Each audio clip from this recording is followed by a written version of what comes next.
শুরু করতে যাচ্ছি আমরা বায়ো 5 লেকচার, যেখানে অন্তর্ভুক্ত আছে কৈবর্ত, ছত্রাক, মস, ফার্ন, নগ্নবীজ, আকৃতিবীজ উদ্ভিদ এবং উদ্ভিদের প্রজনন সংক্রান্ত আলোচনাগুলো আমরা জোরবদ্ধভাবে আলোচনা করার চেষ্টা করব। যেমন শৈবালের সাথে ছত্রাক, মস এবং ফার্ন, আবৃতবীজী এবং নগ্নবীজী উদ্ভিদের আলোচনার মধ্যে আমরা ফুল নিয়ে অনেকগুলো কথা বলবো এবং সর্বশেষ আমরা আলাদাভাবে উদ্ভিদের প্রজনন নিয়েও কথা বলবো। শৈবাল এবং ছত্রাকের আলোচনায় দুটো ভাগে আলোচনা করার চেষ্টা করবো আমরা। প্রথমে হচ্ছে শৈবাল এবং ছত্রাকের মধ্যে অমিল এবং শৈবাল এবং ছত্রাকের মধ্যে মিল সংক্রান্ত আলোচনা। শৈবাল ও ছত্রাকের মধ্যে অনেকগুলো পার্থক্য আছে, আবার এক ধরনের প্রজাতিতে দেখা যাচ্ছে শৈবাল এবং ছত্রাকের মিলিত কিছু বৈশিষ্ট্য আছে, যাদেরকে আমরা বলছি লাইকেন। তো শুরু করবো আমরা অমিল দিয়ে। শৈবাল এবং ছত্রাকের অমিলগুলো নিয়ে যদি আলোচনা করতে চাই, তাহলে কতগুলো কি ওয়ার্ডের উপরে আমরা জোর দিতে পারি। যেটা হচ্ছে ক্লোরোফিলের উপস্থিতি, যার সাথে জড়িত হচ্ছে খাদ্য উৎপাদন ক্ষমতা, এবং তার সাথে রিলেটেড আরেকটা শব্দ হচ্ছে আলোর অপরিহার্যতা। আমরা জানি শৈবাল সালোক সংশ্লেষণ প্রক্রিয়ায় আলোর উপস্থিতিতে শর্করা জাতীয় খাদ্য তৈরি করতে পারে। শুধুমাত্র এই একটা লাইন থেকে চারটা পার্থক্য তৈরি হয়ে যেতে পারে, যে ক্লোরোফিল থাকে, খাদ্য উৎপাদনে সক্ষম, আলোর উপস্থিতি তার জন্য অপরিহার্য, এবং আলোর উপস্থিতিতে যে সে যে খাদ্য উৎপাদন করছে সেই খাদ্য উপাদানই কিন্তু তার মধ্যে সঞ্চিত থাকছে। তার মধ্যে সঞ্চিত খাদ্য উপাদান হচ্ছে শর্করা জাতীয় উপাদান বা শ্বেতসার জাতীয় উপাদান। তাহলে এই চারটা পয়েন্ট আমরা একসাথে এক লাইনেই মাথায় রাখতে পারি। ছত্রাকের ক্ষেত্রে ক্লোরোফিল থাকছে না, ক্লোরোফিল না থাকার জন্য খাদ্য উৎপাদনে সে সক্ষম নয়, খাদ্য উৎপাদনের সক্ষমতা না থাকার জন্য আলোর উপস্থিতি তার জীবন ধারণের জন্য অপরিহার্য না, এবং সঞ্চিত খাদ্য কখনোই শর্করা বা শ্বেতসার না, সেটা হচ্ছে ফ্যাট ড্রপলেটস বা চর্বি দানা। সর্বশেষ যে কথাটা আমরা অবশ্যই মাথায় রাখবো সেটা হচ্ছে কোষ প্রাচীরের উপাদান। ছত্রাকের কোষ প্রাচীরের উপাদান খুব পরিচিত, কাইটিন। শৈবালের ক্ষেত্রে তা হচ্ছে সেলুলোজ এবং পেকটোজ। কমনলি আমরা কোষ প্রাচীর উপাদানের মধ্যে যে শব্দগুলো উচ্চারণ করি সেগুলো হচ্ছে cellulose, hemicellulose, lignin, pectin, suberin. এই সব কিছুই শৈবালে পাওয়া যেতে পারে, কিন্তু ছত্রাকের মধ্যে পাওয়া যায় কাইটিন নামক একটি স্পেশাল উপাদান। অমিলের আলোচনার সাথে সাথে আমরা কিছু ক্লুও পেয়ে গেলাম, যেমন ক্লোরোফিলের উপস্থিতি থাকবে। সো ক্লোরোফিলের উপস্থিতির মধ্যে ক্লোরোফিলের মধ্যে কিছু ভিন্নতা থাকবে, ক্লোরোপ্লাস্টের আকৃতিগত কিছু পার্থক্য থাকবে শৈবালের মধ্যে। সঞ্চিত খাদ্য উপাদান শর্করা বা শ্বেতসার হবে, কিন্তু কি ধরনের শর্করা হবে, কি ধরনের শ্বেতসার হবে, সেক্ষেত্রেও কিছু পার্থক্য শৈবালের মধ্যে থাকতে পারে। এবং আরেকটি ইম্পর্টেন্ট উপাদান হচ্ছে আমরা সেল ওয়াল বা কোষ প্রাচীরের কথা বলেছি, তার মানে শৈবাল এবং ছত্রাক দুটোতেই সেল ওয়াল থাকবে। আমরা জানি সেলের একটা অপরিহার্য, আমরা অপরিহার্য বলতে চাই না, উপাদান হচ্ছে সেল ওয়াল। সেল মেমব্রেন সবসময় থাকে, কিন্তু সেল ওয়াল জীব জগতের অপরিহার্য উপাদান না। জীবকোষে উদ্ভিদ কোষ, তার মধ্যে অন্তর্গত শৈবাল এবং ছত্রাকের একটা অপরিহার্য উপাদান হচ্ছে সেল ওয়াল। তাহলে এই কথাগুলো কিন্তু আমাদের আলোচনা থেকে আমরা পেয়ে গেলাম। মিলের অংশে আমরা আলোচনা করতে চাই অমিল বলার সাথে সাথে শৈবাল এবং ছত্রাকের মিলিত বৈশিষ্ট্যধারী উপাদান যাদের থাকে তাদেরকে বলা হচ্ছে লাইকেন। এই লাইকেন গঠনগতভাবে দুটো অংশ নিয়ে গঠিত, একটি হচ্ছে শৈবালের উপাদান আর একটি হচ্ছে ছত্রাকের উপাদান। আমরা বলতে পারি লাইকেনের গঠনে দুটো অংশ পাওয়া যায়, একটা হচ্ছে ফটোবায়ন্ট, নামের মধ্যে ফটো আছে তার মানে আলোর অপরিহার্যতা নির্দেশ করছে, তার মানে শৈবাল জাতীয় উপাদান। আর একটি হচ্ছে মাইক্রোবায়ন্ট, তার মানে যেখানে ছত্রাকীয় উপাদান আছে। মাইক্রোবায়ন্ট দুই ধরনের হতে পারে, একটা হতে পারে এসকোলাইকন, তার মানে যেখানে এসকোমাইকোটা জাতীয় ছত্রাক আছে, এবং অপরটি হচ্ছে বেসিডিওলাইকন, যেখানে বেসিডিওমাইকোটা টাইপের ছত্রাকীয় উপাদান আছে। এটি হচ্ছে লাইকেনের একটি ম্যাক্রোস্কোপিক গঠনজাত উপাদান। যদি আমরা লাইকেনের মাইক্রোস্কোপিক গঠন নিয়ে আলোচনা করতে চাই, তাহলে আমরা সেখানে চারটি ভাগের গঠন দেখতে পাই। একটি হচ্ছে ঊর্ধ্ব কর্টেক্স বা আপার কর্টেক্স। আপার কর্টেক্সের পরে পাওয়া যায় একটা শৈবাল লেয়ার, যেটাকে আমরা বলছি এলজাল লেয়ার। এরপরে পাওয়া যায় মেডুলা, এবং সর্বশেষ নিচে পাওয়া যায় লোয়ার কর্টেক্স। এখানে একটা জিনিস খুব সহজে আমরা মাথায় রাখতে পারি, এই যে চারটি উপাদানের কথা বলা হলো অন্তর্গঠনে, তার মধ্যে একটাতেই শৈবাল শব্দটা উচ্চারণ করা হয়েছে, শৈবালের স্তর বা এলজাল লেয়ার। সেখানে আমরা মাথায় রাখবো যে এখানে শৈবালীয় উপাদান থাকে বা শৈবাল থাকে। বাকি যে তিনটি নাম উচ্চারণ করেছি আমরা, সেখানে থাকছে ছত্রাকীয় উপাদান, ছত্রাকী উপাদানের মধ্যে ঘনভাবে অবস্থান করে ঊর্ধ্ব কর্টেক্স এবং নিম্ন কর্টেক্স, আর কিছুটা ফাঁকা ভাবে অবস্থান করে মেডুলা। মেডুলাতে ছত্রাকীয় হাইফিগুলো থাকে, সেই হাইফিগুলোর মাঝখানে ফাঁকা স্থানের পরিমাণ অনেক বেশি। আপার কর্টেক্স এবং লোয়ার কর্টেক্সেও ছত্রাকীয় হাইফি থাকে, কিন্তু ছত্রাকীয় হাইফিগুলো সেখানে অনেক ঘন সংঘবদ্ধভাবে অবস্থান করে। লাইকেন কিছু বংশবৃদ্ধির প্রক্রিয়া আছে, লাইকেনের কিছু উপকারী দিক আছে, তার সাথে বড় কথা হচ্ছে লাইকেনের কিছু প্রকারভেদ আছে। লাইকেনকে আমরা 3 ভাগে ভাগ অবস্থায় দেখতে পাই।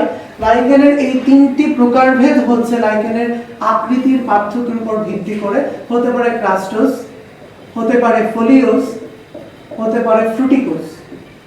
ক্রাস্টোস অনেকটা পাতলা পাতের মতো অবস্থান করে। ফোলিওস অনেকটা বিষম পৃষ্ঠের, কিনারাটা কিছুটা খণ্ডিত থাকে। ফ্রুটিকোসের ক্ষেত্রে দেখা যায় যে এরা ব্যাপকভাবে শাখাযুক্ত হয়। লাইকেনের যে জনন ক্ষমতা আছে, সেই জনন ক্ষমতা 3 ধরনের জনন ক্ষমতাই প্রদর্শন করে। এতে যৌন জনন হয়, এতে অযৌন জনন হয়, এতে অঙ্গজ জননও সংঘটিত হয়। লাইকেনের কিছু উপকারী দিক আছে। লাইকেনের উপকারী দিকগুলোকে আমরা 3 ভাগে ভাগ করে ফেলতে পারি। 3 ভাগ হতে পারে খাদ্য উপাদান, মানুষের খাদ্য, পশু পাখির খাদ্য, কীটপতঙ্গের লার্ভার খাদ্য হিসেবে লাইকেনের ব্যবহার আছে। লাইকেন কোনো জিনিস উৎপাদনে সহায়তা করে, উৎপাদনশীলতার বৈশিষ্ট্য দেখায়, রং তৈরিতে, লিটমাস পেপার তৈরিতে, বার্নিশ তৈরিতে, টেনিন এবং অ্যালকোহল তৈরিতে, এবং সর্বশেষ স্বাস্থ্য খাতে, হেলথ সেক্টরেও লাইকেনের ভূমিকা আছে। তা হচ্ছে হুপিং কফের নিরাময়ে লাইকেন ব্যবহৃত হয় এবং জলাতঙ্কের ক্ষেত্রেও লাইকেনের ভূমিকা আছে। তাহলে আমরা অমিল আলোচনার পরে মিলের আলোচনা করতে গিয়ে আমরা লাইকেনকে পেলাম। এখানে আসলে শৈবাল এবং ছত্রাকের মধ্যে মূলত মিল বা সিমিলারিটির কথা আমাদের আলোচনা করার উদ্দেশ্য ছিল না। আমাদের উদ্দেশ্য ছিল শৈবাল এবং ছত্রাক মিলিতভাবে একই গঠনে অবস্থান করছে এরকম একটি গঠন সংক্রান্ত কথাবার্তা আলোচনা করা। আমরা চলে যাচ্ছি শৈবালের আলোচনায়। শৈবালের কথা যখনই আমরা বলবো তখনই চলে আসবে শৈবালের একটা সাধারণ গঠন কি হবে। শৈবালের সাধারণ গঠন মনে রাখার জন্য আমরা মাথায় রাখবো যে শৈবালের গঠনে সি থাকে, 4C। শৈবালের গঠনে সেই 4C কি হতে যাচ্ছে? 1 নাম্বার হচ্ছে সেল ওয়াল, যেখানে সেলুলোজ, পেকটোজ, হেমিসেলুলোজ, লিগনিন থাকতে পারে। এরপর থাকে সেল মেমব্রেন, সেল মেমব্রেনে ফসফোলিপিড থাকে, প্রোটিন থাকে। এরপর আসবে সাইটোপ্লাজম, সেই সাইটোপ্লাজমে থাকবে সেল ভ্যাকুয়াল বা কোষ গহ্বর, এবং সাথে থাকবে ক্লোরোপ্লাস্ট, এবং সর্বশেষ সাইটোপ্লাজম পরবর্তী আমরা যেটা লিখব সেটি হচ্ছে একটা সেন্ট্রাল নিউক্লিয়াস থাকবে। যেহেতু ক্লোরোপ্লাস্টের কথা চলেই আসলো, ক্লোরোপ্লাস্ট আকৃতিগতভাবে বিভিন্ন ধরনের হয়, সেই বিভিন্ন আকৃতির ক্লোরোপ্লাস্ট বিভিন্ন ধরনের শৈবালে পাওয়া যায়। সেই জিনিসগুলো আমরা অবশ্যই মাথায় রাখবো। যেমন পেয়াল আকৃতির ক্লোরোপ্লাস্ট পাওয়া যাচ্ছে ক্ল্যামাইডোমোনাসে, সর্পিল আকৃতির ক্লোরোপ্লাস্ট দেখা যায় স্পাইরোগাইডায়, জালিকা আকৃতির ক্লোরোপ্লাস্ট দেখা যায় ইডোগোনিয়ামে, তারকা আকৃতির ক্লোরোপ্লাস্ট দেখা যায় জিগনিমাতে, আংটি আকৃতির ক্লোরোপ্লাস্ট দেখা যায় ইউলোথ্রিক্সে, এবং গোলাকৃতির ক্লোরোপ্লাস্ট দেখা যায় পিথোফোরায়। শৈবাল বা অ্যালজির কিছু পর্ব আছে, সেই পর্বের মধ্যে ক্লোরোফিলের কিছু পার্থক্য আছে। ক্লোরোফিল আমরা জানি এ হয়, বি হয়, ক্যারোটিনয়েড হয়, ফাইকোসায়ানিন, 5-এরিথ্রিন হয়। তার মানে সালোক সংশ্লেষণকারী যে বর্ণকণিকা আছে, সেই বর্ণকণিকার মধ্যে ক্লোরোফিলও আছে, তার সাথে ক্যারোটিন আছে, তার সাথে ফাইকোসায়ানিন, 5-এরিথ্রিন জাতীয় উপাদানগুলো আছে। তার মানে শৈবালের এটা তো সাধারণ গঠন। এছাড়া পর্বগুলোর মধ্যে আমরা যে ভেরিয়েশন দেখি, সেই ভেরিয়েশনের মধ্যে অন্যতম ভেরিয়েশন হচ্ছে বিভিন্ন ধরনের সালোক সংশ্লেষণকারী বর্ণকণিকার পার্থক্য এবং তাদের মধ্যে সঞ্চিত যে শ্বেতসার, সেই সঞ্চিত শ্বেতসারের পার্থক্য। আমরা এইগুলো মনে রাখার জন্য একটা ছক মনে রাখার চেষ্টা করব, যেই ছকের 3টি উপাদান থাকবে। উপাদানগুলো হচ্ছে পর্ব, সালোক সংশ্লেষণকারী বর্ণকণিকা, এবং সর্বশেষ হচ্ছে সঞ্চিত শ্বেতসার। পর্বগুলোর নাম মনে রাখার জন্য আমরা একটা নিমোনিক্স মনে রাখতে পারি। নিমোনিক্সটা হচ্ছে পার্চ। আমরা মনে রাখবো প্রথম পর্ব পাইরোফাইটা, আরেকটা পি দিয়ে মনে রাখবো ফিওফাইটা, মনে রাখবো ইউক্লেনোফাইটা, মনে রাখবো রোডোফাইটা, মনে রাখবো ক্লোরোফাইটা, মনে রাখবো ক্রাইসোফাইটা। পাইরোফাইটা, ফিওফাইটা, ইউগ্লেনোফাইটা, রোডোফাইটা, ক্লোরোফাইটা এবং ক্রাইসোফাইটা, এই যে ফাইটাগুলো আছে এদের বর্ণকণিকাগুলোর মধ্যে পার্থক্যগুলো কি কি? Chlorophyll A C carotenoid, chlorophyll A C fucoxanthin, chlorophyll A phycocyanin, phycoerythrin, chlorophyll A B carotenoid, chlorophyll A C carotenoid, chlorophyll A C carotenoid.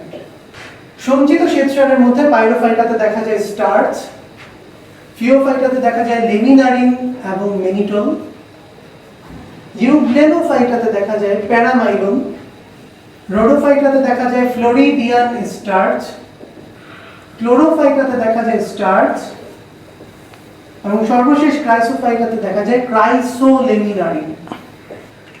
এই যে বিভিন্ন ধরনের পর্বগুলো বর্ণকণিকা এবং সঞ্চিত শ্বেতসারের যে পার্থক্যগুলো আছে, এই ছকটা আমাদের জন্য এমসিকিউ অনেক ইম্পর্টেন্ট, কারণ সঞ্চিত শ্বেতসারের যে পার্থক্যগুলো সেগুলো এমসিকিউতে ইনডিফিনিটলি আসে। এবার আমরা চলে যাচ্ছি শৈবাল এবং ছত্রাকের মধ্যে জনন সংক্রান্ত পার্থক্য। শৈবাল এবং ছত্রাকের মধ্যে জননে বেশ কিছু মিল দেখা যায়। এদের মধ্যে যৌন জনন হয়, অযৌন জনন হয়, কিছু অঙ্গজ জনন সংঘটিত হয়। আমরা দেখতে পাই, আমরা জানি যে যেখানে গেমিট তৈরি হবে সেই গেমিট তৈরির প্রক্রিয়াটাকে আমরা বলছি যৌন জনন। অযৌন জনন মানে হচ্ছে যেখানে স্পোর তৈরি হবে। অঙ্গজ জনন মানে হচ্ছে যেখানে অঙ্গজ কিছু উপাদান আমাদের অঙ্গজ বংশ বৃদ্ধিতে সহায়তা করবে। শৈবাল এবং ছত্রাকের জননগত উপাদান যদি আমরা পার্থক্য আকারে লিখতে চাই, তাহলে আমরা সেখানে দেখব যে তিনটি উপাদানই আছে। এক নাম্বার হচ্ছে অঙ্গজ জনন, দুই নাম্বার হচ্ছে অযৌন জনন এবং তিন নাম্বার হচ্ছে যৌন জনন। অঙ্গজ জননে শৈবালে অনেক ধরনের ভেরিয়েশন দেখা যায়। এখানে amylum star akinete, binary fission, bulbil, cell division, fragmentation, tuber এবং প্রোটোনেমা, এই সব ধরনের অঙ্গজ জনন পদ্ধতি আমরা দেখতে পাই শৈবালের ক্ষেত্রে। ছত্রাকে এতগুলো ভেরিয়েশন দেখা যায় না, তবে যেগুলো দেখা যায় তার মধ্যে আছে ফ্র্যাগমেন্টেশন, বাইনারি ফিশন এবং সবচেয়ে বেশি গুরুত্বপূর্ণ যেটা শৈবালের ক্ষেত্রে, ছত্রাকের ক্ষেত্রে, সেটা হচ্ছে ফ্র্যাগমেন্টেশন বা খণ্ডায়ন। দৈহিক যে খণ্ডায়ন, সেই দৈহিক খণ্ডায়নের মাধ্যমে যে অঙ্গজ জনন হয় সেটা শৈবাল এবং ছত্রাকের জন্য অনেক বেশি গুরুত্বপূর্ণ। অযৌন জননের ক্ষেত্রে আমরা দেখি বিভিন্ন ধরনের স্পোর তৈরি হয় শৈবালে। স্পোরের মধ্যে আছে জুস্পোর, যেটা চলাচল করতে পারে, অ্যাপ্লানোস্পোর, এছাড়া আছে হিপনোস্পোর, এছাড়া আছে অটোস্পোর, এছাড়া আছে অক্সোস্পোর এবং এছাড়াও হতে পারে অভ্যন্তরীণ নগ্ন অবস্থায় যে স্পোর, সেটা হচ্ছে এন্ডোস্পোর। ছত্রাকের ক্ষেত্রে অটোস্পোর, অক্সোস্পোর, এন্ডোস্পোর এগুলো দেখা যায় না সাধারণত যেগুলো পাওয়া যায় তার মধ্যে আছে জুস্পোর, অ্যাপ্লানোস্পোর, কোনিডিয়া নামক অংশ এবং ওইডিয়াম নামক জনন উপাদান। যৌন জননের ক্ষেত্রে আমরা দেখতে পাই শৈবালে সব ধরনের গেমিস তৈরি হয়, সব ধরনের গেমিট তৈরি হতে পারে। আকৃতিগতভাবে যে মিল পাওয়া যায় গেমিটের, তাদেরকে বলা হচ্ছে আইসোগেমিট এবং যৌন জনন প্রক্রিয়াটাকে বলা হচ্ছে আইসোগেমাস। যদি পার্থক্য থাকে তাহলে তাকে বলা হচ্ছে অ্যানাইসোগেমাস বা হেটারোগেমাস জনন পদ্ধতি। যদি পুংগেমিট সচল হয়, স্ত্রীগেমিট নিশ্চল হয়, সেই প্রক্রিয়াটাকে আমরা বলছি উগেমাস পদ্ধতি। শৈবালের ক্ষেত্রে আমরা দেখি আইসোগেমাস, অ্যানাইসোগেমাস এবং উগেমাস পদ্ধতির যৌন জনন। ছত্রাকের ক্ষেত্রে আইসো, অ্যানাইসো এবং উগেমাস পাওয়া তো যায়, তবে ছত্রাকে যৌন জনন পদ্ধতির চেয়ে অযৌন এবং অঙ্গজ জনন পদ্ধতি অনেক বেশি গুরুত্বপূর্ণ। এই যে আমরা বিভিন্ন ধরনের জনন পদ্ধতির কথা বললাম, এই জনন পদ্ধতিগুলোর মধ্যে শৈবালের বিভিন্ন প্রজাতির ক্ষেত্রে একাধিক জনন পদ্ধতি দেখা যায়। একাধিক জনন পদ্ধতি সমৃদ্ধ বিভিন্ন গুরুত্বপূর্ণ শৈবালগুলোর নাম আমরা এখানে অবশ্যই উল্লেখ করব। আমরা জানবো কিছু গুরুত্বপূর্ণ শৈবালে একাধিক যে জনন পদ্ধতি হয়, সেই একাধিক জনন পদ্ধতিগুলো কি কি। প্রথমে আমরা মনে রাখবো নস্টকের কথা। নষ্টকে হয় ফ্র্যাগমেন্টেশন, একিনিটি এবং প্রোটোনেমা। এই 3 প্রক্রিয়ায় অঙ্গজ জ্বলন হয়। ইউলোথ্রিক্সের ক্ষেত্রে দেখা যায় সেখানে ফ্র্যাগমেন্টেশন এবং একিনিটির মাধ্যমে অঙ্গজ জ্বলন হয়, অযৌন জ্বলন হয় জুস্পোর, অ্যাপ্লানোস্পোর এবং হিপনোস্পোরের মাধ্যমে, এবং যৌন জ্বলন হয় আইসোগেমাস পদ্ধতিতে। এরপর আমরা যেটা মনে রাখতে পারি সেটা হচ্ছে ক্ল্যামাইডোমোনাস। ক্ল্যামাইডোমোনাসের ক্ষেত্রে যেটা হয় সেখানে দেখা যায় সেখানে জুস্পোর হয়, অ্যাপ্লানোস্পোর হয় এবং পামেলা গঠনের মাধ্যমে অযৌন জনন সংগঠিত হয়, যৌন জনন সংগঠিত হয় অ্যানাইসোগেমাস প্রক্রিয়ার মাধ্যমে। কারাতে আমরা দেখি অঙ্গজ জনন সংগঠিত হওয়ার প্রক্রিয়াগুলো কি কি। সেখানে অ্যামাইনাম স্টার, টিউবার, প্রোটোনেমা এবং বুলবিল তৈরির মাধ্যমে অঙ্গজ জনন হয়, সাথে যৌন জনন হয় উগেমাস পদ্ধতিতে। ভৌচেরিয়াতে আমরা দেখতে পাই সেখানে অ্যাপ্লানোস্পোরের মাধ্যমে অযৌন জনন হয় এবং উগেমাস পদ্ধতিতে যৌন জনন সংঘটিত হয়। বোট্রিডিয়ামে আমরা দেখতে পাই সেখানে অ্যামাইনাম স্টারের মাধ্যমে অঙ্গজ জনন এবং হিপনোস্পোরের মাধ্যমে অযৌন জনন সংঘটিত হয়। এই যে উদাহরণগুলো আমরা লেখার চেষ্টা করলাম যে বিভিন্ন ধরনের গুরুত্বপূর্ণ শৈবালে যে বিভিন্ন পদ্ধতির জনন হয়, সেই বিভিন্ন পদ্ধতির জননগুলো আমরা একসাথে করে ফেললাম। এই একসাথে করার মধ্য দিয়ে বিভিন্ন জনন পদ্ধতি আসলে কোথায় সংঘটিত হয় সেটাও কিন্তু আমরা একসাথে পড়ে ফেলবো। আমরা চলে যেতে চাই ছত্রাকের গঠনে। ছত্রাকের সাধারণ গঠন আমরা পড়ব, সাথে আমরা অবশ্যই পড়ব অ্যাগারিকাস নামক যে ছত্রাক আমাদের সিলেবাসে আছে সেই অ্যাগারিকাসের গঠন সংক্রান্ত কিছু শব্দ। ছত্রাকের গঠনে আমরা মোটামুটি শৈবালের মতো অংশগুলোই পাই। বাইরে একটা সেল ওয়াল থাকবে, সেই সেল ওয়ালের প্রধান উপাদান হবে কাইটিন, তার নিচে একটা সেল মেমব্রেন থাকবে, তার প্রধান উপাদান হবে লাইপোপ্রোটিন, তার ভেতরে থাকবে একটা সাইটোপ্লাজম, সেই সাইটোপ্লাজমে ক্লোরোফিল থাকবে না, তবে সেই সাইটোপ্লাজমের মধ্যে একটা উপাদান হচ্ছে সেল মেমব্রেন, কিছুটা ভাঁজ হয়ে সাইটোপ্লাজমের ভিতরে ঢুকে অবস্থান করতে পারে, যাকে বলা হচ্ছে লোমোজোম। নিউক্লিয়াসের ক্ষেত্রে যেটা ইম্পর্টেন্ট সেটা হচ্ছে নিউক্লিয়াস এক হতে পারে, একাধিকও হতে পারে। একাধিক নিউক্লিয়াস হলে সেখানে সেন্ট্রাল শব্দটা প্রযোজ্য না। এটাকে আমরা শৈবালের ক্ষেত্রে বলেছি 4C, কিন্তু ছত্রাকের ক্ষেত্রে আমরা 4C বলতে পারছি না। অ্যাগারিকাসের ক্ষেত্রে যে কথাটা আমরা মাথায় রাখার চেষ্টা করব সেটা হচ্ছে 5F। 5F বলতে আমরা বোঝাচ্ছি ফ্ল্যাশি, মাংসল হবে, একটা প্রধান অংশ থাকবে জনন অংশ, যাকে বলা হচ্ছে ফ্রুট বডি। ফ্রুট বডি তৈরির যে প্রক্রিয়াটা হবে সেটাকে বলা হবে ফ্রুকটিফিকেশন। যদি একটা বাগানে অথবা আঙিনায় ছত্রাকগুলো গোল হয়ে অবস্থান করে তাহলে সেটাকে বলা হবে ফেয়ারি রিং বা পরিচক্র। এছাড়াও ছত্রাকের সঞ্চিত খাদ্য উপাদান হিসেবে আমরা জানি আছে ফ্যাট ড্রপলেটস বা তেল বিন্দু। তাহলে অ্যাগারিকাসে আমরা 5F মনে রাখবো, ফ্ল্যাশি, ফ্রুট বডি, ফ্রুকটিফিকেশন, ফেয়ারিং এবং ফ্যাট ড্রপলেটস। যেহেতু ফ্রুট বডির কথা চলে এসেছে, আমরা অ্যাগারিকাসের দৈহিক গঠন আলোচনা করতে পারি। অ্যাগারিকাসের দৈহিক গঠনে আমরা যেটা মাথায় রাখবো সেটা হচ্ছে এর দুটো অংশ থাকে, একটা হচ্ছে দৈহিক অংশ আর একটা হচ্ছে জনন অংশ। দৈহিক অংশের মধ্যে আছে মাইসিলিয়াম এবং জনন অংশের মধ্যে আছে ফ্রুট বডি। ফ্রুট বডি অনেকটা ছাতার মতো, আমরা জানি ছাতার একটা দণ্ডাকৃতির অংশ থাকে, একটা প্রশস্ত অংশ থাকে। দণ্ডাকৃতির যে অংশ থাকে তাকে বলা হচ্ছে স্টাইল এবং ছাতার মতো যে অংশ থাকে তাকে বলা হচ্ছে পাইলিয়াস। সেই পাইলিয়াসের মধ্যে অনেক সময় ভেলাম নামে একটা পাতলা পর্দ থাকে তরুণ অবস্থায়, পরবর্তীতে ভেলাম ফেটে যায় এবং পাইলিয়াসের নিচে অবস্থান করে ল্যামেলা বা গিলস নামক অংশ। ল্যামেলা বা গিলস নামক অংশে তৈরি হয় অনেকগুলো বেসিডিয়াম। সেই বেসিডিয়াম থেকে পরবর্তীতে তৈরি হয় বেসিডিওস্পোর এবং আমরা জানি বেসিডিওস্পোরের মাধ্যমে অ্যাগারিকাসের অযৌন জনন পদ্ধতিতে জনন প্রক্রিয়া সম্পন্ন হয়। অ্যাগারিকাসের অর্থনৈতিক গুরুত্বের মধ্যে এর উপকারী দিকগুলো অনেক বেশি গুরুত্বপূর্ণ। অ্যাগারিকাসের অর্থনৈতিক গুরুত্বে উপকারী দিক মনে রাখার জন্য আমরা একটা নিমোনিক্স মনে রাখতে পারি, সেটা হচ্ছে ব্যাগস অফ ফাঙ্গাস। আমরা অফ না বলে অফ বললাম, ব্যাগস অফ ফাঙ্গাস আমরা মাথায় রাখতে পারি। বিতে হচ্ছে বেকারি জাতীয় উপাদান, এতে আমরা মনে রাখতে পারি অ্যাসিড উৎপাদন করে, অ্যান্টিবায়োটিক উৎপাদন করে। এতে আমরা মনে রাখবো সুগার উৎপাদন করে। ভিতে আমরা মনে রাখবো ভিটামিন উৎপাদন করে। এবং এফে আমরা মনে রাখবো ফার্টিলাইজার বা সার উৎপাদন করে। তাহলে অ্যাগারিকাসের যে গুরুত্বপূর্ণ অর্থনৈতিক গুরুত্বগুলো আছে তার সবগুলো কথা আমরা ব্যাগস অফ ফাঙ্গাসে নিয়ে এসেছি। অ্যাগারিকাসের অর্থনৈতিক গুরুত্ব বলার মধ্য দিয়ে আমরা শৈবাল এবং ছত্রাক সংক্রান্ত আলোচনা শেষ করলাম। শৈবাল এবং ছত্রাকের পরে আমরা শুরু করব মস এবং ফার্ন সংক্রান্ত আলোচনা। মস এবং ফার্ন সংক্রান্ত আলোচনা আমরা এদের মধ্যে কিছু তুলনামূলক কথা বলার চেষ্টা করব, কিছু অমিল থাকবে, কিছু মিল থাকবে।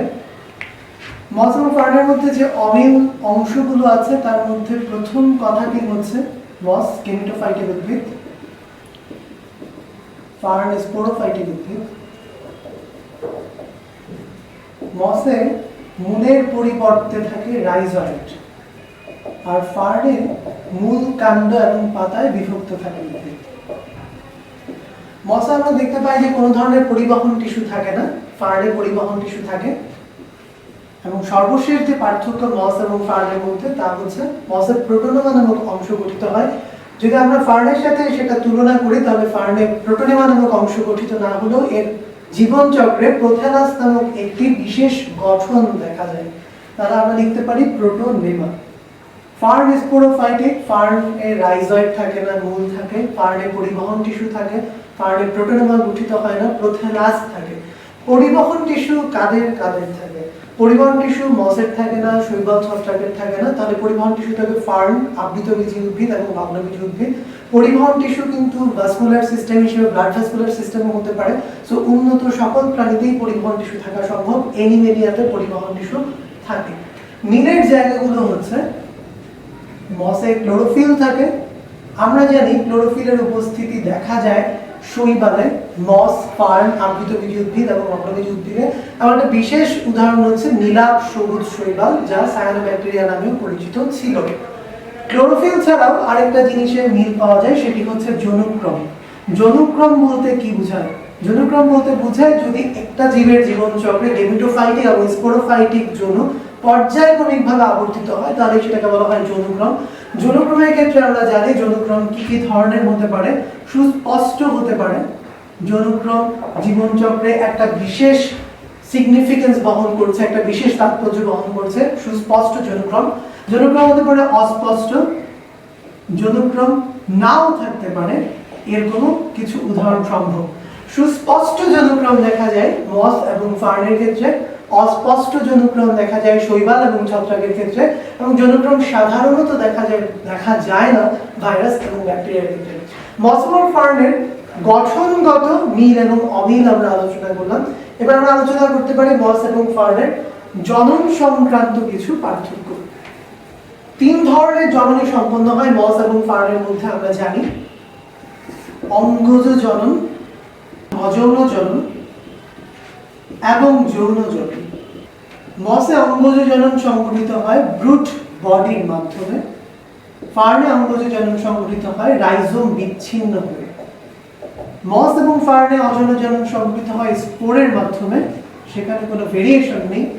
যৌন জনন সংঘটিত হয় মস এবং ফার্নে গেমিট তৈরির মাধ্যমে, এখানেও কোনো ভেরিয়েশন নেই। তবে একটা ইম্পর্টেন্ট পার্থক্য হচ্ছে গেমিট গুলো হবে ভিন্নবাসী মসের ক্ষেত্রে। তার মানে পুরুষ উদ্ভিদ থেকে শুক্রাণু, স্ত্রী উদ্ভিদ থেকে ডিম্বাণু। এবং ফার্নের ক্ষেত্রে গেমিট গুলো পাওয়া যাবে সহবাসী উদ্ভিদে, তার মানে একই উদ্ভিদেই শুক্রাণু এবং ডিম্বাণু পাওয়া যায়। যেহেতু জনন সংক্রান্ত পার্থক্য আমরা আলোচনা করেই ফেললাম, আমরা এবার জননাঙ্গ নিয়ে কিছু কথা বলতে পারি। মস এবং ফার্ন দুটোতেই পুংজননাঙ্গ এবং স্ত্রী জননাঙ্গ দেখা যায়। সেই জননাঙ্গগুলোর মধ্যে কিছু মিল থাকে এবং কিছু অমিল থাকে। আমরা প্রথমে আলোচনা করব মস এবং ফার্নের পুংজননাঙ্গের মধ্যে মিল এবং অমিল। প্রথমে আমরা মিল বলতে চাই। মস এবং ফার্নের পুংজননাঙ্গ দুক্ষেত্রেই বলা হচ্ছে অ্যান্থেরিডিয়াম। তা দেখতে অনেকটা গোলাকার। আর অমিলগুলো হচ্ছে, 1 নম্বর আমরা লিখতে পারি বৃন্ত উপস্থিতি অথবা অনুপস্থিতি। মসের ক্ষেত্রে বৃন্ত থাকে, বৃন্তযুক্ত। ফার্নের গঠনে বৃন্ত থাকে না। 2 নম্বর আমরা বলতে পারি শুক্রাণু মাতৃকোষের সংখ্যা। মসের ক্ষেত্রে অসংখ্য, ফার্নের ক্ষেত্রে এটা 20 থেকে 25টি অথবা টেক্সট বুকের ভিন্নতায় 32টি। শুক্রাণুর গঠনগত পার্থক্য থাকে, মসে পাওয়া যায় দ্বি ফ্লাজেলা যুক্ত, ফার্নে সেটি বহু ফ্লাজেলা যুক্ত। বহু ফ্লাজেলা যুক্ত শুক্রাণু পাওয়া যায় আরেকটি জায়গায়, তা হচ্ছে সাইকাস বা নগ্নমীলের ভিতরে। পুংজননাঙ্গের মিল এবং অমিলের পরে আমরা চলে যাই স্ত্রী জননাঙ্গের মিল এবং অমিলের। স্ত্রী জননাঙ্গের ক্ষেত্রে দেখা যায় মস এবং ফার্ন দুটোতেই নাম হচ্ছে আর্কিগোনিয়াম, এবং মস এবং ফার্ন দুক্ষেত্রেই গঠন হচ্ছে ফ্লাস্ক আকৃতি।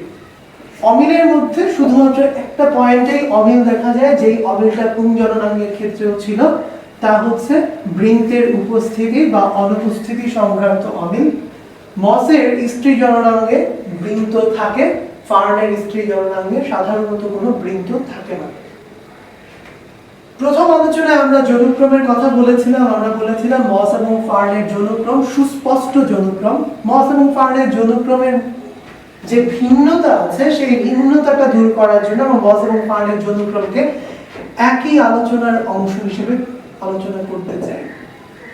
আমরা যদি একটু শুরু করি, সেই শুরুর অংশ থেকে শেষ অংশ পর্যন্ত যে চক্রাকার ঘটনাটা ঘটবে, সেই ক্ষেত্রে আমরা মস এবং ফার্নকে একসাথে একই ছাদের নিচে নিয়ে আসতে চাই। আমরা শুরু করতে পারি স্পোর টেট্রাড দিয়ে। যেখানে আসছে স্পোর হচ্ছে স্পোরের অঙ্কুরোদ্গম। স্পোরের অঙ্কুরোদ্গমের ফলে মসের ক্ষেত্রে তৈরি হবে মস প্রোটোনেমা, আর ফার্নে তৈরি হবে ফার্ন প্রোথেলাস। আমরা অথবা দিয়ে লিখতে পারি। মস প্রোটোনেমা থেকে তৈরি হয় মস উদ্ভিদ। সেই মস উদ্ভিদে পাওয়া যাবে আর্কিগোনিয়াম এবং অ্যান্থেরিডিয়াম। ফার্ন প্রোথেলাস থেকে সরাসরি পাওয়া যাবে আর্কিগোনিয়াম এবং অ্যান্থেরিডিয়াম। ফার্ন প্রোথেলাস থেকে মস প্রোটোনেমার মতো ফার্ন উদ্ভিদ তৈরি হয় না। আর্কিগোনিয়াম এবং অ্যান্থেরিডিয়াম থেকে তৈরি হবে শুক্রাণু ও ডিম্বাণু। শুক্রাণু এবং ডিম্বাণু মিলিত হয়ে তৈরি করবে জাইগোট বা উস্পোর। জাইগোট বা উস্পোর থেকে তৈরি হবে স্পোরোফাইট। স্পোরোফাইট থেকে মসের ক্ষেত্রে তৈরি হবে মস ক্যাপসুল, ফার্নের ক্ষেত্রে তৈরি হবে ফার্ন উদ্ভিদ। আমরা জানি মস ক্যাপসুলের মধ্যে একটা খুব গুরুত্বপূর্ণ অংশ হচ্ছে স্পোর মাতৃকোষ। আমরা এটাও জানি ফার্ন উদ্ভিদের যে পাতা, সেই পাতাকে বলা হয় ফ্রন্ট। ফ্রন্টের নিচে থাকে সোরাস, সোরাসের ভেতরে থাকে স্পোরাঞ্জিওস্পোর, স্পোরাঞ্জিয়াম থেকে তৈরি হয় স্পোর মাতৃকোষ। তাহলে আমরা ফার্নের ক্ষেত্রে লিখতে পারি সোরাস, স্পোরাঞ্জিয়াম, এবং স্পোরাঞ্জিয়াম থেকে আসছে স্পোর মাতৃকোষ। এই স্পোর মাতৃকোষই পরবর্তীতে তৈরি করছে স্পোর টেট্রাড। তাহলে আমরা দেখতে পেলাম যে স্পোর টেট্রাড থেকে স্পোর অঙ্কুরোদ্গম হচ্ছে মসের ক্ষেত্রে প্রোটোনেমা, ফার্নের ক্ষেত্রে প্রোথেলাস। প্রোটোনেমা থেকে মস উদ্ভিদ থেকে 2 ধরনের জননাঙ্গ, ফার্ন প্রোথেলাস থেকে সরাসরি 2 ধরনের জননাঙ্গ, 2 ধরনের জননকোষ, তাদের মধ্যে নিষেক বা ফার্টিলাইজেশন জাইগোট, জাইগোট থেকে স্পোরোফাইট, স্পোরোফাইট থেকে মসের ক্ষেত্রে তৈরি হবে মস ক্যাপসুল, যেখানে থাকবে স্পোর মাতৃকোষ। ফার্নের ক্ষেত্রে তৈরি হবে ফার্ন উদ্ভিদ, ফার্ন উদ্ভিদের পাতা, পাতার মধ্যে সোরাস, সোরাসের ভিতরে স্পোরাঞ্জিয়াম, স্পোরাঞ্জিয়ামের ভিতরে স্পোর মাতৃকোষ, সেই স্পোর মাতৃকোষ থেকে আবার স্পোর টেট্রাড। এই যে চক্রাকার আবর্তন, এবং এই চক্রাকার আবর্তনে যে গেমিটোফাইটিক এবং স্পোরোফাইটিক 2 যৌনুর যে চক্রাকার আবর্তন, এটাকে আমরা বলছি যৌনক্রম। এবং এই যৌনক্রমে আমরা মস এবং ফার্নকে একই ছাদের নিচে নিয়ে আসতে পেরেছি। আমাদের সিলেবাসে মস এবং ফার্নের প্রতিনিধি হিসেবে আলোচনা করা আছে রিক্সিয়া এবং টেরিসের কথা।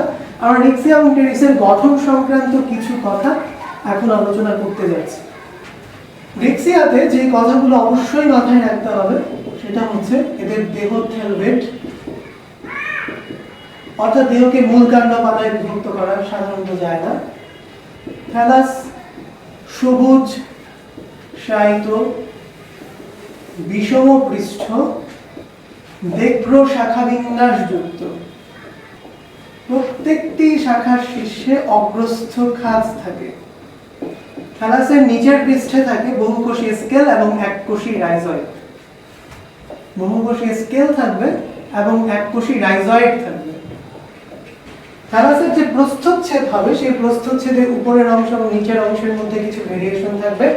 প্রস্থচ্ছেদে আমরা দেখব উপরের দিকে থাকবে ক্লোরোপ্লাস্ট যুক্ত অঞ্চল। ক্লোরোপ্লাস্টের উপস্থিতির কারণে তা হবে সবুজ বর্ণের এবং নিচে থাকবে বর্ণহীন সঞ্চয়ী অঞ্চল। এই যে প্রত্যেকটা কথাই কিন্তু এমসিকিউর এক একটা কোশ্চেন। রিক্সিয়ার এই গঠনগত পয়েন্টগুলোর পরে আমরা চলে যাচ্ছি টেরিস সংক্রান্ত কিছু কথা। টেরিসের শুরু পি দিয়ে। আমরা জানি টেরিসের পি উচ্চারিত হচ্ছে না, পি দিয়ে আমরা মনে রাখবো পাতা। টেরিসের পাতা সংক্রান্ত বেশ কিছু শব্দ আমাদেরকে মনে রাখতে হবে। টেরিসের পাতাকে বলা হচ্ছে ফ্রন্ট। কচি অবস্থায় পাতা থাকে কুণ্ডলিত। কুণ্ডলিত অবস্থাকে বলে সার্সিনেট ভার্নেশন। কুণ্ডলিত কচি পাতাকে বলে ক্রোজিয়ার। শল্কপত্রকে বলে গ্র্যামেন্টাম। পত্রখণ্ডককে বলে পিনা। পিনা আমরা আরেকটা জায়গায় পড়েছি, সেটা হচ্ছে আমাদের কানের যে গঠন আছে মানব দিকে, সেই কানের গঠনে তিনটা অংশ পাওয়া যায়। একটা হচ্ছে বহিকর্ণ, একটা হচ্ছে মধ্যকর্ণ, একটা হচ্ছে অন্তঃকর্ণ। বহিকর্ণের একটা গুরুত্বপূর্ণ অংশ হচ্ছে পিনা, পত্রখণ্ডককে বলা হচ্ছে পিনা। এখানে আরেকটা শব্দ ইম্পর্টেন্ট, সেটা হচ্ছে যে কুণ্ডলিত যে কচি অবস্থা, এটাকে বলা হচ্ছে সার্সিনেট ভার্নেশন। সার্সিনেট ভার্নেশনের শুরুটা হচ্ছে সি তে। আমরা মনে রাখবো সার্সিনেট ভার্নেশন পাওয়া যায় সাইকাসে। সাইকাসে দুটো সি আছে, একটা সি হচ্ছে সার্সিনেট ভার্নেশন, আরেকটা সি হচ্ছে কোরাল ওয়েড মুল, যেটার আরেকটা নাম হচ্ছে রুট টিউবারকুল। তাহলে সাইকাসে দুটো সি পাওয়া যায়, একটা হচ্ছে সার্সিনেট ভার্নেশন আর একটা হচ্ছে কোরাল ওয়েড মুল বা টিউবারকুলার মুল। টেরিসের আলোচনার মধ্য দিয়ে আমরা মস এবং ফার্নের আলোচনা শেষ করলাম। আমরা শুরু করব এরপরে আবৃতবীজী এবং নগ্নবীজী উদ্ভিদের আলোচনা। মস এবং ফার্নের পরে আমরা আলোচনা করব আবৃতবীজী এবং নগ্নবীজী উদ্ভিদের মধ্যে। আবৃতবীজী এবং নগ্নবীজী উদ্ভিদের প্রতিনিধি হিসেবে কিছু আলোচনা আছে। নগ্নবীজীর উদাহরণ হিসেবে আছে সাইকাসের আলোচনা। এবং আবৃতবীজীকে আমরা জানি দুই ভাগে ভাগ করা যায়, একবীজপত্রী এবং দ্বিবীজপত্রী। বীজপত্রের সংখ্যার উপর ভিত্তি করে এবং অন্যান্য বৈশিষ্ট্যের উপর ভিত্তি করে তাদের উপাদান হিসেবে আলোচনা করা হচ্ছে পসি গোত্রের কিছু বৈশিষ্ট্য এবং মালভেসি গোত্রের কিছু বৈশিষ্ট্য। আবৃতবীজী এবং নগ্নবীজী উদ্ভিদের মধ্যকার যে পার্থক্য আছে, সেই পার্থক্যকে আমরা তিনটা গ্রুপে ভাগ করে আলোচনা করতে পারি। যেমন তাদের নামের পেছনে যে মাহাত্ম্য আছে সেটার উপর যদি আমরা ক্ল্যারিফাই করতে যাই, তাহলে আমরা একটা অংশে ভাগ করতে পারি। একটা অংশ আলোচনা করতে পারি নিষেক সংক্রান্ত এবং একটা অংশ আলোচনা করতে পারি ভাস্কুলার সিস্টেম বা পরিবহন টিস্যু সংক্রান্ত। নগ্নবীজী উদ্ভিদের সাধারণত গর্ভাশয় থাকে না। গর্ভাশয় না থাকার জন্য ফল তৈরি হয় না। আর ফল যেহেতু তৈরি হয় না, সেহেতু বীজ নগ্ন অবস্থায় বা অনাবৃত অবস্থায় থাকে। তাহলে আমরা চিন্তা করতে পারি যে এখানে একটা সিকোয়েন্স অফ ইভেন্ট আছে। গর্ভাশয় নাই, ফল তৈরি হয় না, ফল তৈরি না হওয়ার জন্য বীজ নগ্ন অবস্থায় থাকে। এরপরে যেটা আলোচনায় আসে সেটা হচ্ছে কিছু যৌন জনন বা অযৌন জননে যে জিনিসটা সবচেয়ে বেশি ইম্পর্টেন্ট, সেটা হচ্ছে নিষেক। তো নিষেক পূর্ববর্তী যে ঘটনা তার মধ্যে হয় স্ত্রী জননাঙ্গ বা পুংজননাঙ্গ তৈরির একটি ধাপ। আমরা দেখেছি মস এবং ফার্নের ক্ষেত্রে স্ত্রী জননাঙ্গের নাম হচ্ছে আর্কিগোনিয়াম। নগ্নবীজী উদ্ভিদেও আর্কিগোনিয়াম তৈরি হয়। তাহলে আর্কিগোনিয়াম তৈরি হচ্ছে মস, ফার্ন এবং নগ্নবীজী উদ্ভিদে আর্কিগোনিয়াম তৈরি হয়। আমরা জানি পরাগায়নের সময় পরাগরেণু গর্ভমুণ্ডে পতিত হয়, পরবর্তীতে পরাগ নালিকা তৈরি হয়, পরাগ নালিকার মধ্য দিয়ে পরাগরেণু অগ্রসর হয়, সেখান থেকে পুংগেমিট তৈরি হয়, পুংগেমিট ডিম্বক অংশ দিয়ে প্রবেশ করে। কিন্তু নগ্নবীজী উদ্ভিদের ক্ষেত্রে একটা ভেরিয়েশন আছে, সেটা হচ্ছে এটা সরাসরি ডিম্বক রন্ধ্রে প্রবেশ করে পরাগায়ন প্রক্রিয়ায়। নিষেকে আমরা জানি নিষেকের একটা অত্যন্ত গুরুত্বপূর্ণ ইভেন্ট হচ্ছে ত্রিমিলন এবং দ্বিনিষেক। আমরা জানি পুংগেমিট প্রথমে গিয়ে ডিম্বাণুকে নিষিক্ত করে, আরেকটি পুংগেমিট গিয়ে নিষিক্ত করে সেকেন্ডারি নিউক্লিয়াসকে। যেহেতু দুইটা নিষেক প্রক্রিয়া সম্পন্ন হচ্ছে, এটাকে বলা হচ্ছে দ্বিনিষেক। আর যেহেতু সেকেন্ডারি নিউক্লিয়াসে দুটো নিউক্লিয়াস আছে এবং সেকেন্ডারি নিউক্লিয়াসের সাথে এসে আবার পুংগেমিট মিলিত হচ্ছে, সেটাকে বলা হচ্ছে ত্রিমিলন। নগ্নবীজী উদ্ভিদের ক্ষেত্রে দ্বিনিষেক হয় না। আর দ্বিনিষেক যদি না হয়, তাহলে এন্ডোস্পার্ম কখনো ট্রিপ্লয়েড হবে না। এন্ডোস্পার্ম নগ্নবীজ উদ্ভিদের ক্ষেত্রে হবে হেপ্লয়েড এবং এটা নিষেকের পূর্বেই তৈরি হবে। আবৃতবীজ উদ্ভিদের ক্ষেত্রে আর্কিগোনিয়াম তৈরি হয়, পরাগায়ন গর্ভমুণ্ডে পতিত হয়, দ্বিনিষেক হয়। যেহেতু দ্বিনিষেক হয় সেহেতু এন্ডোস্পার্ম তৈরি হয় নিষেকের পরে এবং এন্ডোস্পার্ম হয় ট্রিপ্লয়েড বা থ্রাইস এন। পরিবহন টিস্যুতে নগ্নবীজ উদ্ভিদ কিছুটা পিছিয়ে। নগ্নবীজ উদ্ভিদের জাইলেমে ভেসেল এবং ফ্লোয়েমে সঙ্গী কোষ থাকে না। আবৃতবীজ উদ্ভিদের জাইলেম এবং ফ্লোয়েমে তার 4টি করে উপাদানই থাকে। আবৃতবীজ উদ্ভিদকে আমরা জানি আবার দুটো ভাগে ভাগ করা যায়।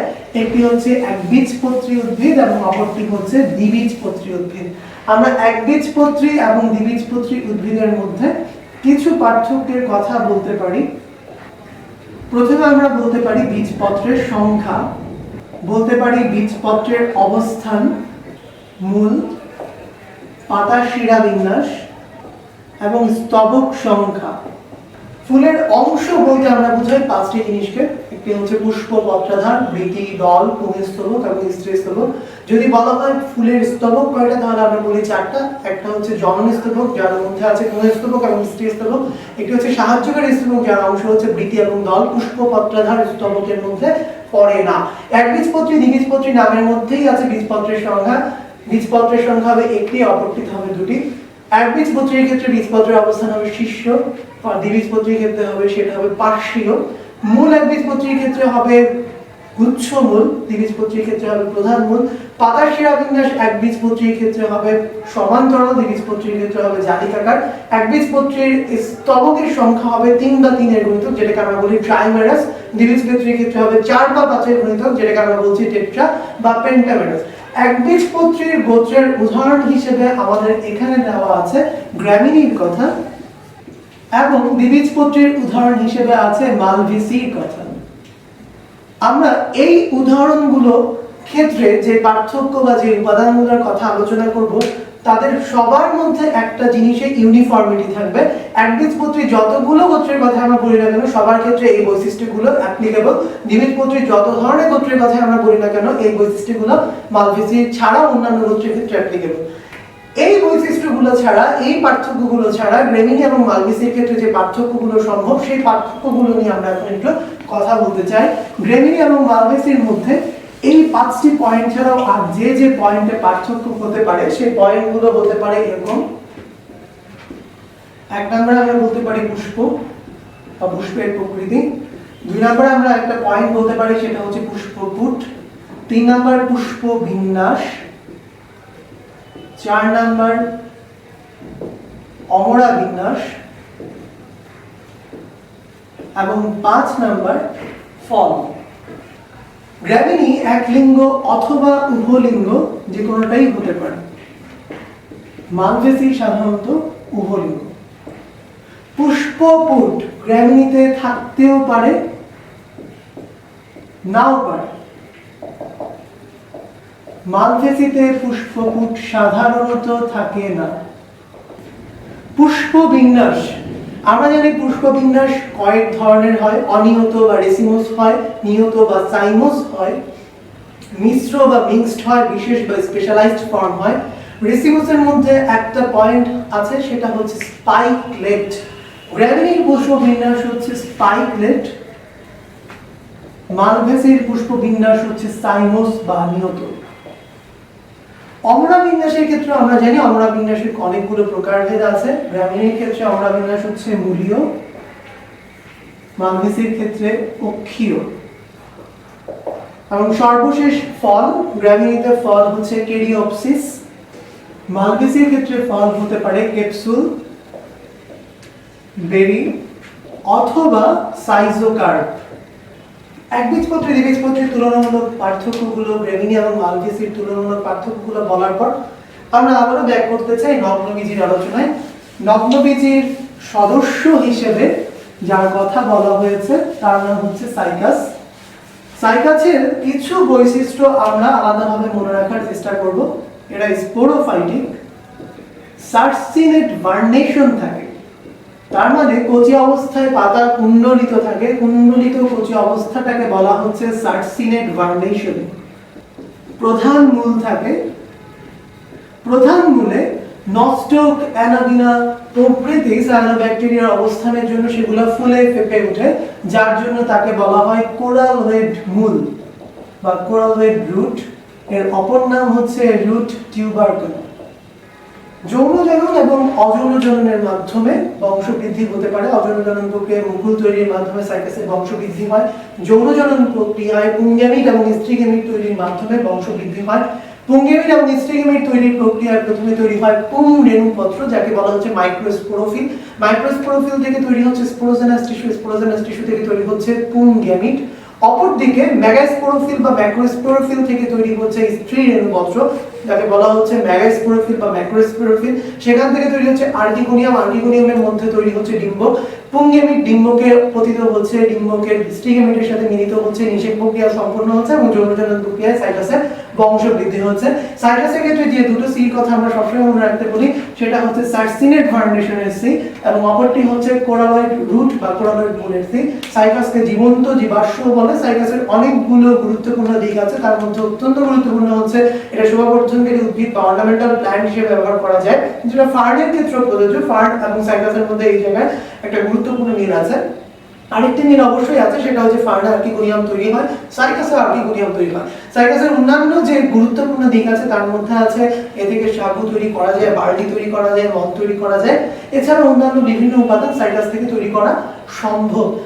সাইকাসের আলোচনার পরে আমরা কিছু বেসিক কথাবার্তা নিয়ে কথা বলতে চাই। যেমন আমরা পুষ্পবিন্যাস, অমরা বিন্যাস, পুষ্পপত্র বিন্যাস এই শব্দগুলো খুব গুরুত্বপূর্ণ। সাথে আছে পুষ্প প্রতীক এবং পুষ্প সংকেত। পুষ্পবিন্যাস, পুষ্পপত্র বিন্যাস, অমরা বিন্যাস এইগুলোর ক্লাসিফিকেশন আমাদেরকে একটু ভালো জানতে হবে। পুষ্প বিন্যাস 4 ধরনের হতে পারে প্রধানত: অনিয়ত বা রেসিমস, নিয়ত বা সাইমস, মিশ্র বা মিক্সড, বিশেষ বা স্পেশালাইজড ফর্ম। অমরা বিন্যাস হতে পারে প্রধানত দুটো ভাগে ভাগ করা যায় অমরা বিন্যাসকে: এক প্রকোষ্ঠ বিশিষ্ট গর্ভাশয় এবং বহু প্রকোষ্ঠ বিশিষ্ট গর্ভাশয়।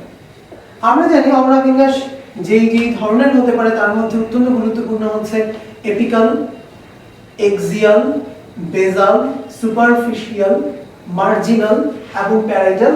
আমরা আমাদের একটু আলোচনায় বলেছি যে পসিং বা গ্রেমিনির ক্ষেত্রে অমরা বিন্যাসটা হচ্ছে মূলীয় বা বেজাল এবং মালভেসির ক্ষেত্রে অমরা বিন্যাস হচ্ছে অক্ষীয় বা এক্সিয়াল। এক্সিয়াল অমরা বিন্যাস দেখা যায় সোলানেসি গোত্র, মালভেসি গোত্র এবং লিলিয়েসি গোত্রের মধ্যে। পুষ্পবিন্যাস এবং অমরা বিন্যাসের পরে যে জিনিসটা আমাদেরকে জানতে হবে সেটা হচ্ছে পুষ্পপত্র বিন্যাস। পুষ্পপত্র বিন্যাস মনে রাখার জন্য আমরা একটা নিমোনিক্স মনে রাখবো এবং পুষ্পপত্র বিন্যাসের উদাহরণগুলো আমাদেরকে জানতে হবে। নিমোনিক্সটা হচ্ছে impatient queen opens the vault, imbricate, quincuncial, open, twisted, valvate এবং vexillary। তাহলে 6 ধরনের পুষ্পপত্র বিন্যাস সম্ভব। ইমব্রিকেটের উদাহরণ হচ্ছে রজনীগন্ধা, মাদলনাথি, কালকাসুন্দা। কুইনকানশিয়ালের উদাহরণ হচ্ছে পেয়ারা, সরিষা। ওপেন গন্ধরাজ, টুইস্টেড জবা। ভালভেট আতা, আকন্দ। ভেক্সিলারি মটরশুঁটি এবং স্টিম। উদাহরণগুলো আমাদেরকে জানতে হবে। পুষ্পপত্র বিন্যাসের পরে যে দুটো শব্দ আমরা আলোচনা করব তার মধ্যে আছে পুষ্প সংকেত এবং পুষ্প প্রতীক। পুষ্প প্রতীককে বলা হচ্ছে ফ্লোরাল ডায়াগ্রাম।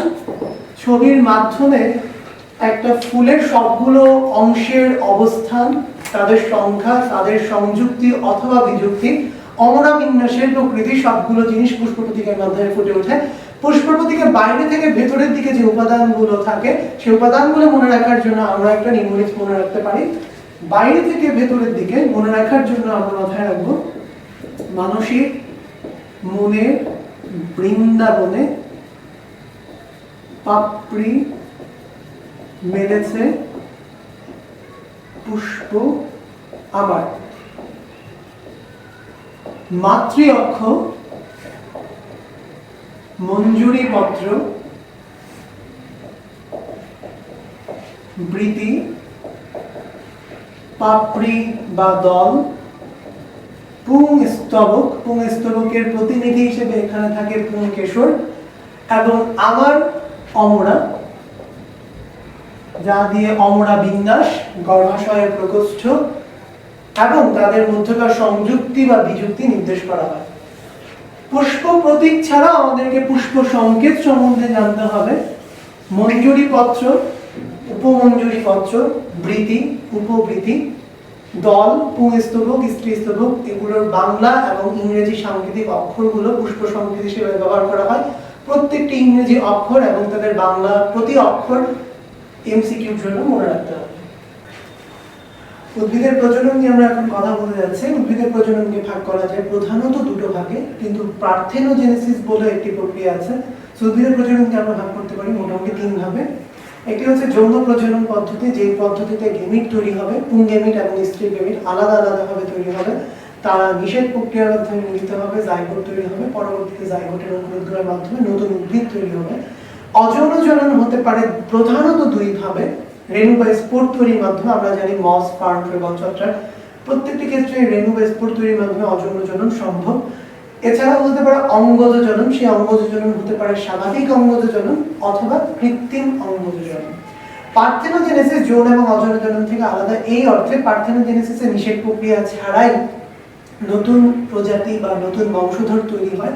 হেপ্লয়েড ডিম্বাণু থেকে যদি নিষিক্তকরণ ছাড়াই নতুন প্রজাতির বা নতুন বংশগতির বৈশিষ্ট্য সঞ্চারিত হয়, নতুন উদ্ভিদ বা নতুন প্রাণী তৈরি হচ্ছে, এক্ষেত্রে সেটা হচ্ছে অ্যাপ্লয়েড পার্থেনোজেনেসিস। আর ডিপ্লয়েড পার্থেনোজেনেসিস মানে হচ্ছে ডিপ্লয়েড টিস্যু থেকে without any fertilisation, without any নিষিক্তকরণ প্রক্রিয়া যদি পরবর্তী বংশধর তৈরি হয়, প্রজনন প্রক্রিয়া সম্পন্ন হয়, তাহলে সেটাকে বলা হচ্ছে ডিপ্লয়েড পার্থেনোজেনেসিস। যৌন জনন পদ্ধতি নিয়ে আমরা ডিটেইলস আলোচনা করব। তার আগে আমরা অযৌন জনন পদ্ধতির উদাহরণগুলো নিয়ে একটু কথা বলতে চাই। স্বাভাবিক অঙ্গজ জনন পদ্ধতি হতে পারে অনেক ধরনের, মূল দ্বারা হতে পারে, কাণ্ড দ্বারা হতে পারে, পাতা দ্বারা হতে পারে। এছাড়া মুকুলোদ্গম প্রক্রিয়ায়, মুকুলের মাধ্যমে, খণ্ডায়ন প্রক্রিয়ায়, দ্বিবিভাজন প্রক্রিয়ায় স্বাভাবিক অঙ্গজ প্রজনন হওয়া সম্ভব।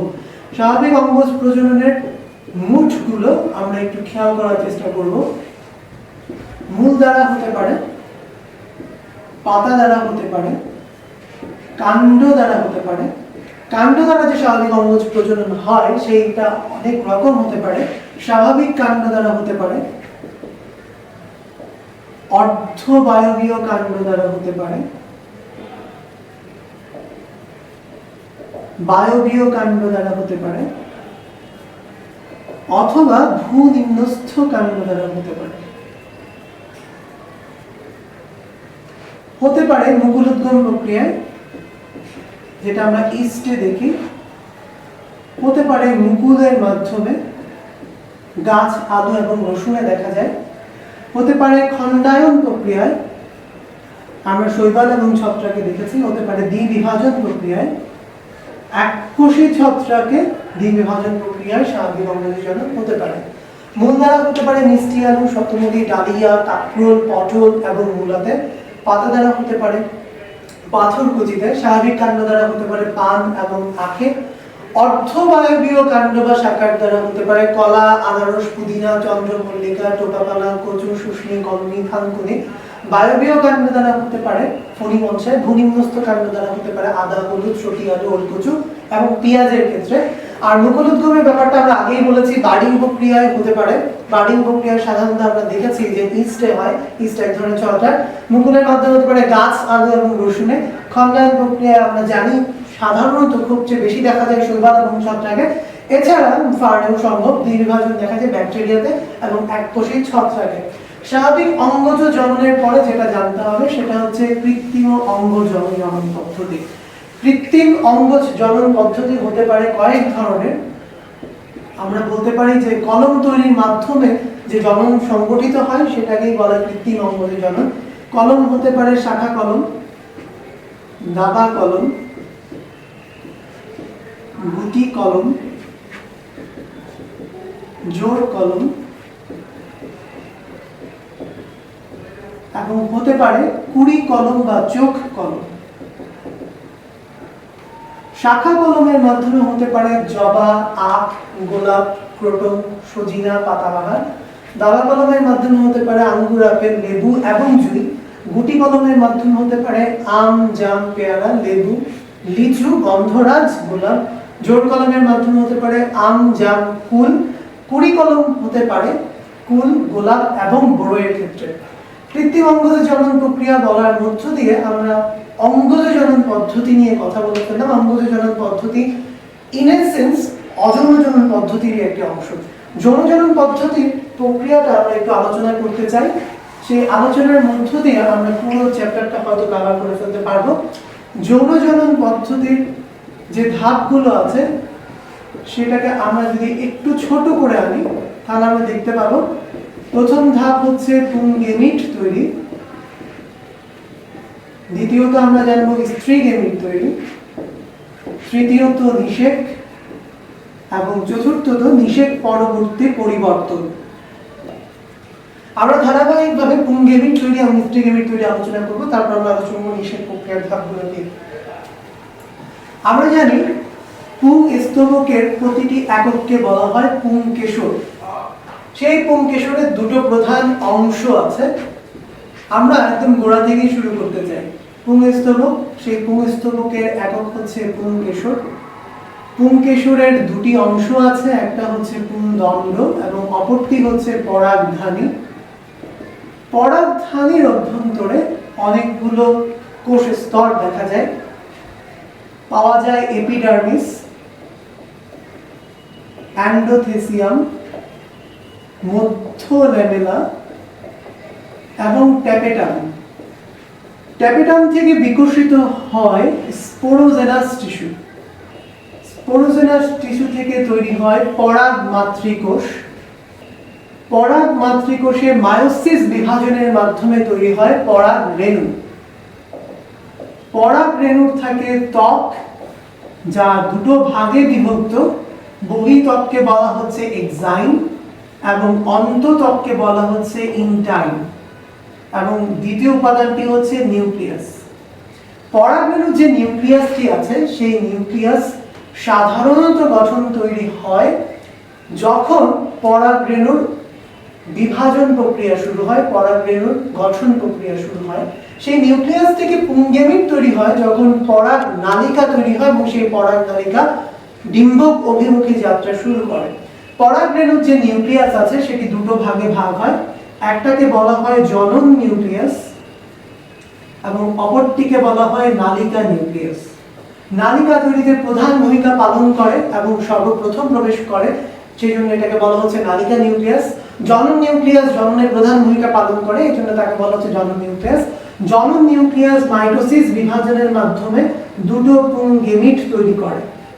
এর মধ্যে একটি পুংগেমিট ডিম্বাণুকে নিষিক্ত করে এবং অপরটি সেকেন্ডারি নিউক্লিয়াসের সাথে মিলিত হয়ে ত্রিমিলন সংগঠন করে এবং এন্ডোস্পার্ম তৈরি করে। তাহলে একটি পুংস্তবকের প্রধান যে একক তাকে বলা হচ্ছে পুংকেশর। পুংকেশর, পুংদণ্ড এবং পরাগধানী। পরাগধানী একটি ইম্পর্টেন্ট কোষ ট্যাপেটাম। ট্যাপেটাম স্পোরোজেনাস টিস্যু, সেখান থেকে পরাগ মাতৃকোষ, সেখান থেকে পরাগ রেণু। পরাগ রেণুর নিউক্লিয়াস, নিউক্লিয়াস দুই ভাগে ভাগ হয়ে যাওয়া এবং জনন নিউক্লিয়াস থেকে পরবর্তীতে দুটো পুংগেমিট তৈরি হওয়া। ঠিক একইভাবে আমরা আলোচনা করতে পারি একটা স্ত্রী গেমিট কিভাবে তৈরি হচ্ছে। আমরা জানি স্ত্রী গেমিটের ক্ষেত্রে স্ত্রী স্তবক প্রধান অংশ। স্ত্রী স্তবকের যে একক সেই একককে আমরা বলতে পারি গর্ভকেশর। সেই গর্ভকেশরের অংশ হচ্ছে তিনটা। গর্ভমুণ্ড, যেখানে পরাগায়নের সময় পরাগ রেণু পতিত হবে। গর্ভদণ্ড, যার মধ্য দিয়ে পরাগ নালিকা গঠিত হবে এবং সর্বশেষ গর্ভাশয়। সেই গর্ভাশয়ের ভেতরে অবস্থান করে একটি বিশেষ ধরনের কোষ যাকে বলা হচ্ছে আর্কিস্পোরিয়াল কোষ। আর্কিস্পোরিয়াল কোষ থেকে তৈরি হচ্ছে ডিম্বাণু মাতৃকোষ। সেই ডিম্বাণু মাতৃকোষ বা স্ত্রী রেণু মাতৃকোষ থেকে তৈরি হচ্ছে স্ত্রী রেণু।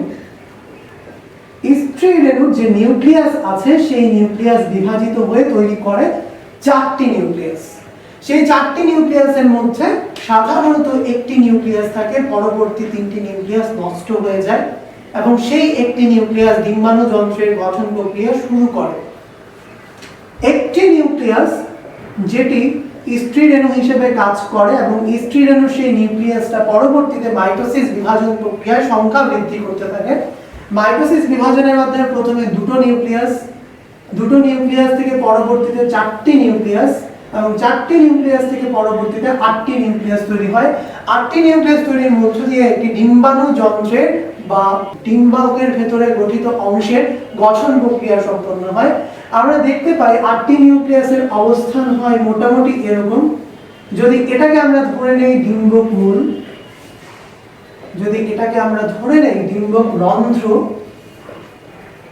তাহলে ডিম্বক রন্ধ্রের দিকে অবস্থান করে 3টি নিউক্লিয়াস এবং ডিম্বক মূলের দিকে অবস্থান করে 3টি নিউক্লিয়াস, মাঝখানে অবস্থান করে কেন্দ্রে 2টো নিউক্লিয়াস।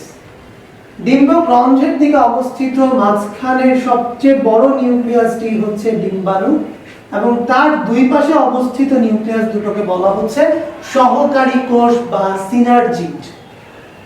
ডিম্বক রন্ধ্রের ঠিক অপর পাশে বা বিপরীত মেরুতে অবস্থিত ডিম্বক মূলের দিকে অবস্থিত 3টি নিউক্লিয়াসকে বলা হচ্ছে প্রতিপাদ নিউক্লিয়াস বা প্রতিপাদ কোষ।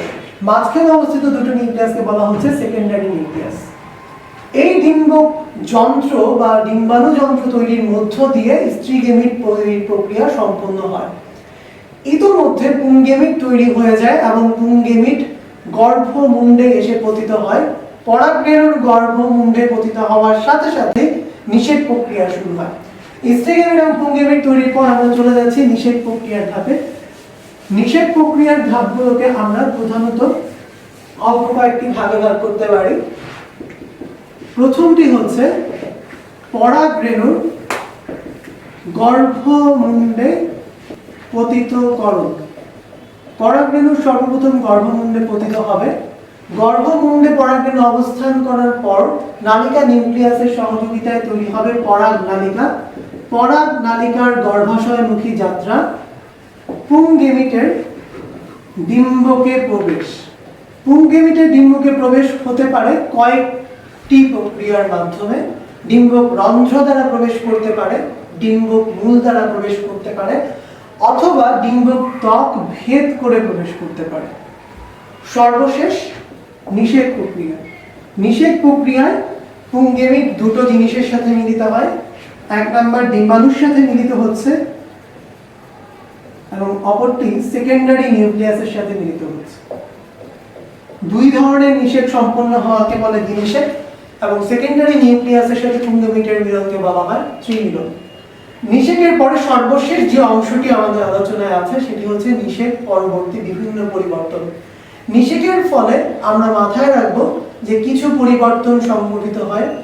গর্ভাশয় পরিবর্তিত হয়, ডিম্বাণু পরিবর্তিত হয়, ডিম্বকের অভ্যন্তরে অবস্থিত বিভিন্ন অংশ পরিবর্তিত হয়। আমরা জানি ডিম্বক তার চারদিকে অবস্থিত ডিম্বক বহিতক, ডিম্বক অন্ততক, বীজ বহিতক এবং বীজ অন্ততকে পরিণত হয়। ডিম্বকের অভ্যন্তরে যে নিউসেলাস বা ভ্রূণকোষক টিস্যু থাকে সেটা অনেক সময় নিঃশেষ হয়ে যায়, অনেক সময় পেরিস্পার্ম হিসেবে অন্তর্ভুক্ত থাকে। এছাড়াও গর্ভাশয় ফলে পরিণত হচ্ছে 3টা জিনিস নষ্ট হয়ে যায় এই নিষেক পরবর্তী ঘটনায়। সেই 3টা জিনিসের কথা আমরা অবশ্যই মাথায় রাখবো। একটি হচ্ছে সহকারী কোষ, একটি হচ্ছে প্রতিপাদক কোষ এবং অপরটি হচ্ছে ডিম্বক মূল। এই 3টি উপাদান ছাড়া অন্যান্য উপাদানগুলো নিষেক পরবর্তীতে নতুন একটি উপাদানে পরিবর্তিত হয়, কিন্তু একেবারেই নষ্ট হয়ে যায় না। নষ্ট হয়ে যায় 3টা, নিঃশেষ হয়ে যায় একটা। নষ্ট হওয়ার তালিকায় সিনার্জিড, অ্যান্টিপোডাল সেল এবং ক্যালাজা, এবং নিঃশেষ হয়ে যাওয়ার তালিকায় আছে একটি মাত্র টিস্যু যার নাম হচ্ছে নিউসেলাস টিস্যু বা ভ্রূণকোষক টিস্যু। তাহলে উদ্ভিদের প্রজনন প্রক্রিয়ায় আমরা দেখলাম উদ্ভিদের প্রজনন প্রধানত যৌন এবং অযৌন দু পদ্ধতিতে হয়। একটি ব্যতিক্রম ঘটনা হচ্ছে পার্থেনোজেনেসিস। যৌনজনন পদ্ধতিতে পুংগেমিট তৈরি হবে, স্ত্রীগেমিট তৈরি হবে, নিষেক প্রক্রিয়া সম্পন্ন হবে, নিষেকের মধ্য দিয়ে কিছু পরিবর্তন সংঘটিত হবে। অজনজনন পদ্ধতিতে স্পোরের মাধ্যমে হবে অথবা অঙ্গজ কোনো উপাদান দ্বারা হবে। অঙ্গজ উপাদান স্বাভাবিক অথবা কৃত্রিম হতে পারে। স্বাভাবিক উপাদানগুলো হতে পারে মূল, কাণ্ড, পাতা অথবা মুকুলোদ্গম অথবা দ্বিবিভাজন অথবা মূলের মাধ্যমে, এবং কৃত্রিম অঙ্গজ প্রজনন হতে পারে বিভিন্ন ধরনের কলম তৈরির মাধ্যমে। অবশ্যই যেটা করতে হবে এমসিকিউর জন্য তার মধ্যে অন্তর্ভুক্ত হচ্ছে ইমপ্লয়েড এবং ডিপ্লয়েড পার্থেনোজেনেসিসের উদাহরণগুলো, অ্যাপোস্পোরি এবং অ্যাপোগেমির উদাহরণগুলো। আমরা আলোচনা শেষ করছি। ধন্যবাদ।